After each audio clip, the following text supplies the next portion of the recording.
Hey, what's going on, everybody? My name is Matt Jarbo. This is $3 Theater, and oh boy, do I got a rumor for you guys. This is a big one. This is one of the biggest ones I've seen in a long time, and it's all around Batman, which is one of the reasons why I have a feeling it might be more true than not.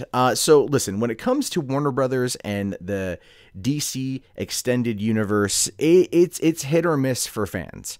Right. Me personally, I've enjoyed the three films they've done thus far.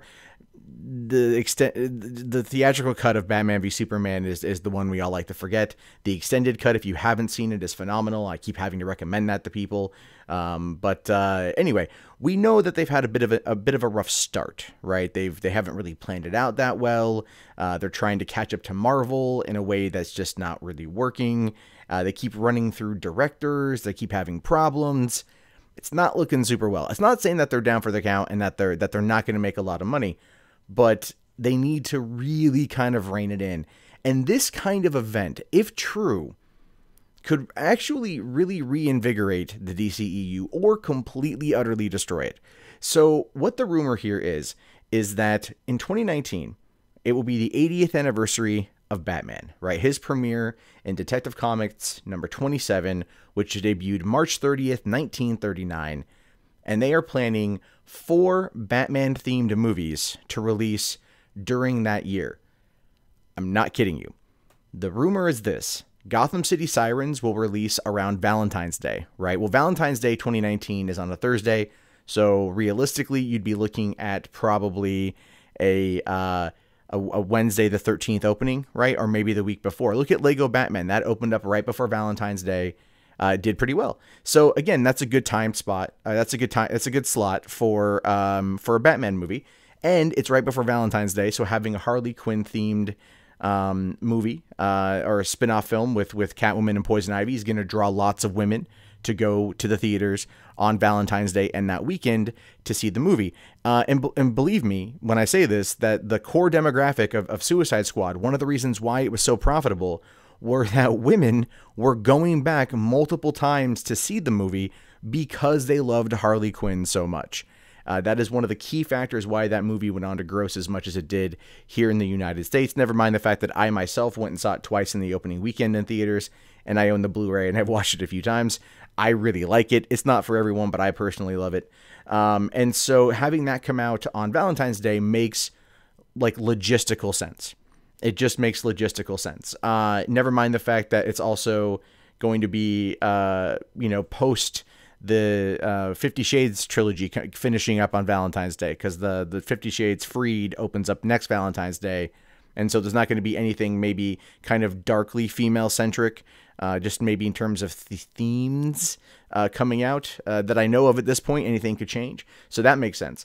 Then this is kind of an odd one, and this is probably one that I don't necessarily think is going to happen because it just feels like it doesn't feel like the right time.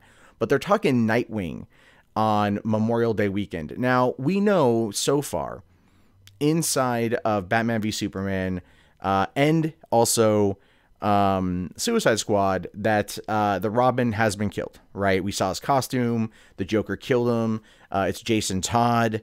Like, we know all that stuff. That's been teased to us. And so Robin could be dead, Nightwing could exist, or some variation of that. But they're talking Memorial Day weekend release. Memorial Day weekend is not a time when you release a kind of an untested franchise like that. That to me feels odd. But then again, Memorial Day weekend, in terms of being the biggest movie weekend of the year, that no longer exists. It used to be that 4-day weekend was when the biggest movies would come out and then have the biggest return because people would have time to go see it. And, that was it. Like when I worked at my theater, that was the weekend we all dreaded. That was you don't get to take time off on Memorial Day weekend. You are here, you're putting in 13-hour days for 4 days straight. It's hell. But then all of a sudden with Marvel movies growing as massive as they were in the first weekend of May, Memorial Day weekend just became another weekend. So it's not as massive as it was. So that could be a thing. Nightwing, again, we don't know if this is going to be Dick Grayson or Jason Todd. We have no idea who it's going to be. But again, no director, no writer, no cast. And this is a movie that would be 2 years out. So anything is possible, could make sense. Then jumping over into August of 2019 would be The Batgirl, written and directed by Joss Whedon. And that one does make sense for its release. For one, Suicide Squad released in August of last year, and it proved to be successful. Right around the same time is also when The Killing Joke was in theaters and on home video. That was also very successful. And if you don't believe me, it was Batman v Superman Extended Cut was the #1 DVD and Blu-ray seller for 5 weeks. Right underneath that was Batman the Killing Joke. So these things were highly profitable on DVD and home video. So Batgirl coming out in August does make sense. And it would be coming out post whatever Marvel's got going on probably that year. 2019, I'm not too sure what their release lineup is. Leading into Avengers Infinity War Part 2. I think Spider-Man Homecoming would probably, or the sequel to Spider-Man Homecoming most likely is going to come out prior to Batgirl. And that one I would also assume, based on the success of Suicide Squad and how I feel that Wonder Woman is going to fare theatrically.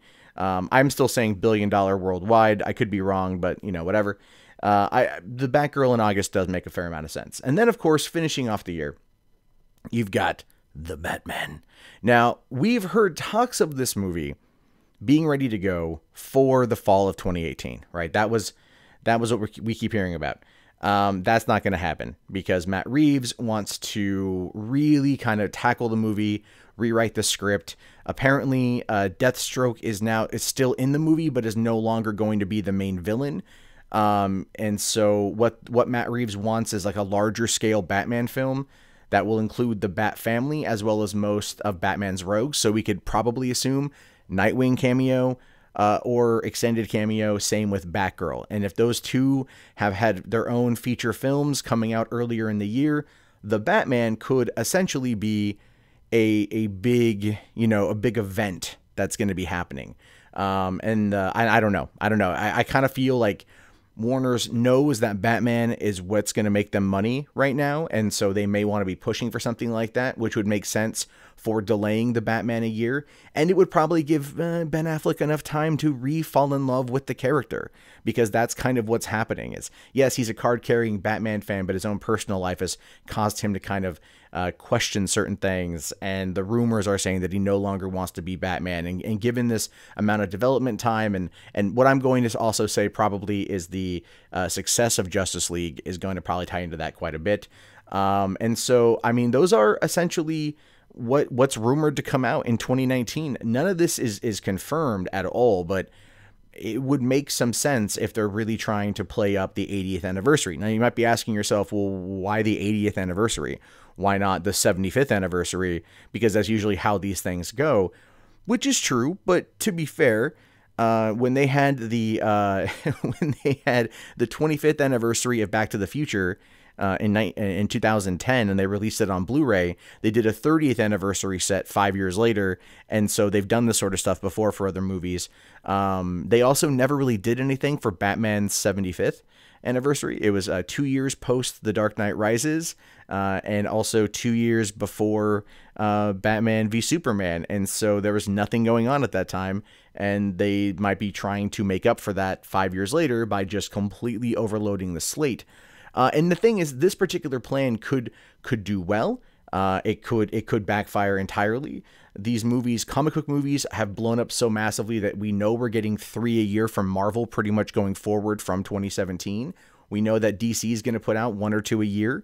If 2019 is to be believed, then 4. And it's not just 4 fucking live action films. They also have 2 Batman animated movies that are planned for 2019. And one of them is an adaptation of The Long Halloween. And I don't know what that story is, but that's what this report here is saying. So, and we also know Suicide Squad 2 and Dark Universe are going to be worked on. And so, like, I mean, Dark Universe essentially is Justice League Dark. I mean, Warner's at this point is going for broke, but they're going to be focusing predominantly, in my opinion, on Batman-style villains, because they know that's where I think most of the money is. So they're going to bank on Batman probably until it's no longer profitable. But then again, if Matthew Vaughn does take over the directorial duties of Man of Steel, he'll probably want to rewrite the script, if there is a script, and make it more fun. Very similar to what he did with, like, let's say Kick-Ass and Kingsman, but just way less, way, like smaller body count.